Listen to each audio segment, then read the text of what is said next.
मध्य प्रदेश के एक आईएएस अफसर पर अपनी पत्नी को दहेज के लिए प्रताड़ित करने का आरोप लगा है। नाम है मोहित बुंदस। खास बात यह है कि आईएएस पर दहेज प्रताड़ना और मारपीट का केस दर्ज कराने वाली उनकी पत्नी भी आईआरएस यानी भारतीय राजस्व सेवा की अफसर हैं। नाम है शोभना मीणा। शोभना ने 38 वर्षीय अपने पति मोहित के खिलाफ मंगलवार को थाने में शिकायत दर्ज कराई थी। पुलिस ने शुरुआती जांच के बाद एफआईआर दर्ज कर ली है। इस मामले में मोहित की मां और बहनों को भी आरोपी बनाया गया है। दफ्तर में घुसकर की गाली गलौज। भोपाल में ही पदस्थ आईआरएस शोभना मीणा ने अपनी शिकायत में बताया, मंगलवार को मैं अपने दफ्तर में थी, तभी दोपहर मेरे पति मोहित वहां घुस आए और मेरे साथ गाली गलौज करने लगे। इस दौरान वो अभद्रता पर उतर आए और मारपीट करने लगे। मैंने उन्हें रोकने की कोशिश की, लेकिन वो नहीं माने। जब मैं कमरे से बाहर निकल आई तो वो भी वहां से चले गए।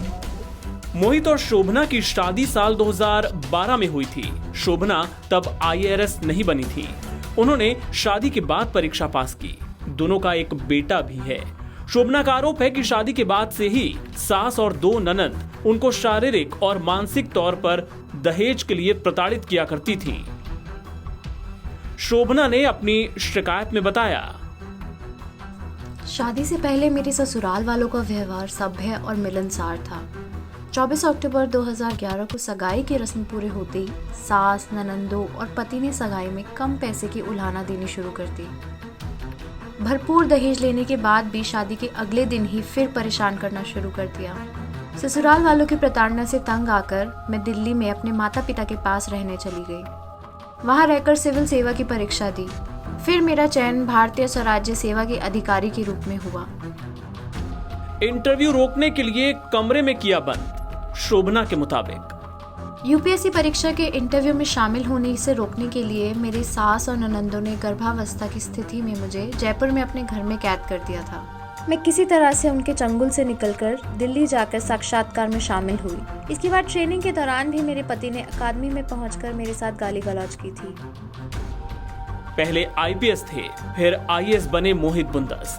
आईआरएस पत्नी को दहेज के लिए प्रताड़ित करने के आरोपी मोहित बुंदस झारखंड में 5 साल आईपीएस रह चुके हैं। लेकिन उनकी मां की इच्छा थी कि वो आईएएस बने, इसलिए उन्होंने फिर से तैयारी की और परीक्षा देकर आईएएस बने। वो एमपी के कुछ जिलों के कलेक्टर भी रह चुके हैं। कभी दूसरों की फरियाद लिखने वाले मोहित आज खुद दहेज प्रताड़ना के आरोपी बन चुके हैं। बहरहाल पुलिस ने अभी इस मामले में किसी की गिरफ्तारी नहीं की है। मामले की जांच जारी है। एनबीटी ऑनलाइन की रिपोर्ट।